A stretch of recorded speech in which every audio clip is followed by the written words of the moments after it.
Эс болж одоо лаг үүсэх, цус одоо чулуужих ийм асуудлууд бол үүсэж болдог. Тэгэхээр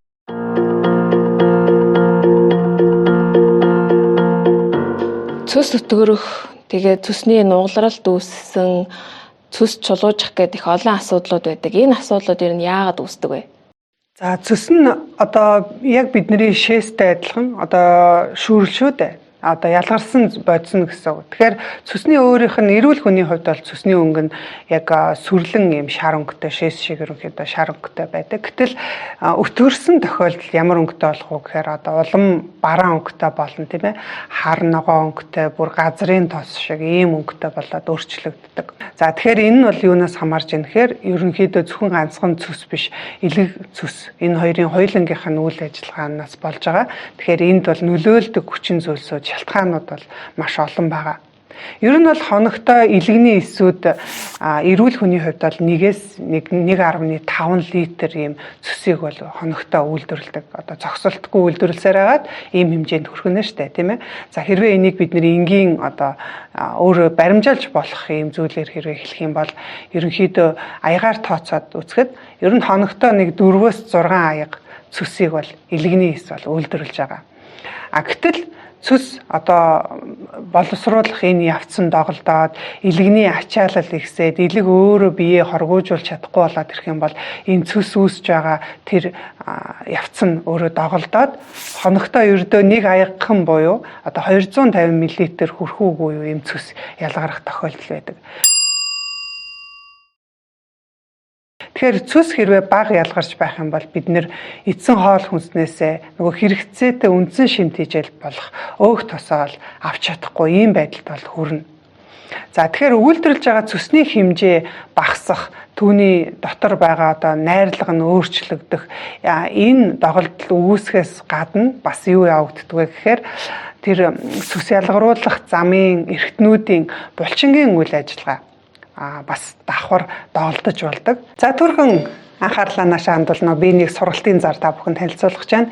Удахгүй 9 сарын 10-11-нд 2 өдрийн онлайн сургалтыг бид нэр явуулах гэж байна. За энэ сургалтаараа цусны өтгөрлөө эмгэн ангай гэсэн сэдвийн хүрээнд та бүхэндээ хэрэгтэй маш олон мэдээлэл болон зөвлөгөөнүүдийг хүргэх болон тухайлах юм бол бид нар цус өтгөрхөөс сэргийлэх мөн цус хэдийнэ өртгөрсөн байгаа хүмүүст хэрэгтэй хоолны жоруудыг бол хүргэнэ. За энэ жоруудад дотор орсон хүнсний бүтээгдэхүүн нь олдод сайтай хүн болгоны гар доорх ийм материалуудаар хийж болох амттай шимттэй ийм хоолны жорыг оруулсан байгаа. За мөн цөсөө хөөх, цөсний урсгалыг сайжруулах зорилгоор бид ямар нэгэн сөрөг нөлөөгүй хамгийн идэвхтэй эрчимтэй үйлчлэх тэрхүү элэг дасгалыг хүртэл зааж оруулсан байгаа. Сургалтынхаа сүүлийн өдөр бид нар асуулт хариултын цагийг оруулах болсон. Тэгэхээр энэ цагаар та өөр тулгамдаад байгаа асуудлыг мөн сургалтаас авч чадаагүй мэдээллүүдээс гадна бусад мэдээллийг авахад зориулсан ийм одоо харилцах, хоорондоо ярилцах амьд харилцааны цагийг бас багтаасан байгаа шүү. Хэрвээ та манай энэ сургалтанд хамрагдахыг хүсвэл комент хэсэгт 1 гэж тавиарай. Би танд сургалтын талаарх дэлгэрэнгүй мэдээллийг хүргэх болно. За тэгэхээр энэ нь бол 2 янзаар ихэнхдээ илэрдэг. За энгийнээр би тайлбарлая. Залхуу юм цусны хүүдийн юм залхуу болох буюу цусны хүүдийн өөрөө агшихгүй, сулрахгүй, чинрээд томроод байдаг.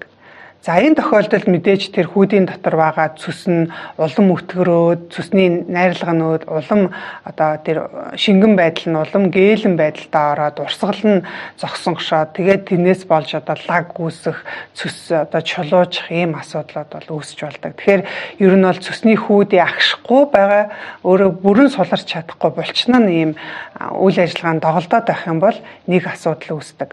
За тэгвэл яг энэний эсрэгээр хит одоо идэвхтэй цусны хүүдий гэж байдаг. Өөрөөр хэлбэл булчингийнх нь үйл ажиллагаа хэвийн хэмжээнээс хэтэрхий их идэвхчээд байгаа.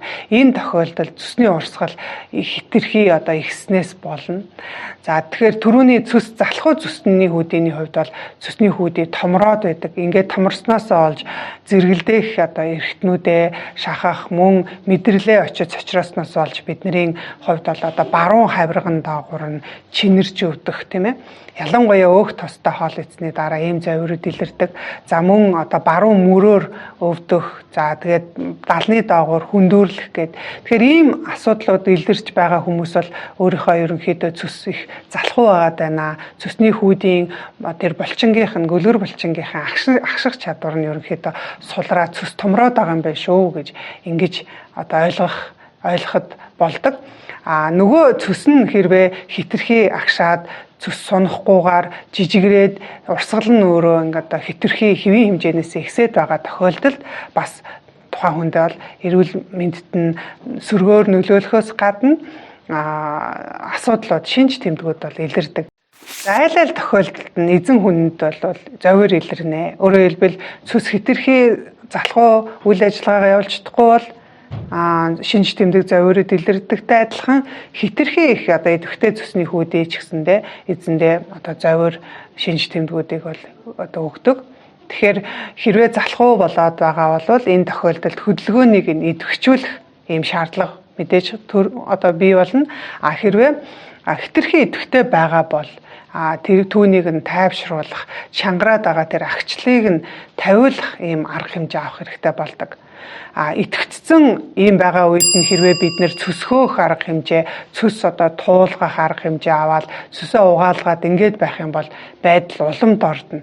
Тэгэхээр хүн болгон бол одоо харилцан адилгүй өөр учраас авах арга хэмжээнүүд нь бас өөр болоод явцдаг. Энэ дээр бас одоо ойлгох хэрэгтэй.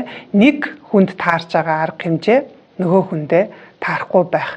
Бүр эсрэгээр эрүүл мэндэд нь одоо сөргөөр нөлөөлөх ийм тохиолдол байдаг.